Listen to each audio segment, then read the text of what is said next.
salaamaaleykum Sénégal Boy Niang danga ma war di bàyyi xel nag saa yoo amee combat day ma bàyyee xel parce que man mosuma la wax loo gisul ba ngay bëreeg Zos dangaa ñëw Wakam City Comico kër Pape Thiam ñu bokk bool di añandoo ngay préparé dem Italie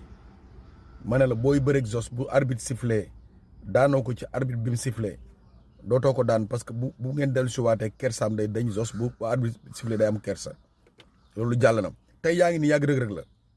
déglu bu baax li ma la wax sa diggante rëg-rëg maa ngi la xool nii physiquement physique bi nga yor noonu daanul rëg-rëg bi nga yor nii daanul rëg-rëg xam nga yow loo war a travailler li nga war a travailler xam nga loo war a travailler bàyyil musculation benn arrêté ko deuxièmement wutal vélo pédale yi wutal ci benn vélo 90 vélo 90 xam nga vélo 90 moom ngay laajte di nga ko am dans les environs de 300 000 250 000 chaque matin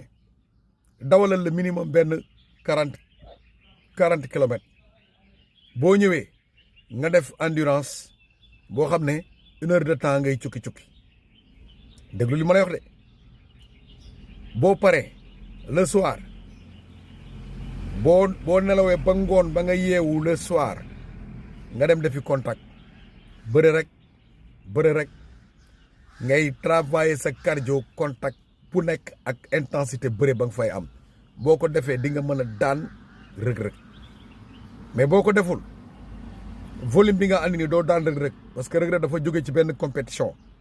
dóorante sànni tànk donc am na lu mu lay ëpp vitesse la lay ëpp rapidité parce que rapidité bi muy ñëw sa kaw mooy rapidité bi mu lay wëree bëre bi ngay bëre ak moom ñaari rek moo la ci mën a génne dafa jógee ci MMA xeex la boo xamante ni xeex yëpp la daa dajale bëre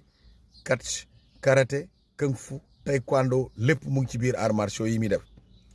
dama lay wax benn affaire defal ak moom ay séance de déplacement boxe nga boxe ak moom boxal ak moom te bul nangu mu laal la loolu boo ci amee benn 10 minutes boo amee ay précision de coup da nga koy gaañ loolu man maa la ko wax yaa ko ëpp prolonge benn deuxièmement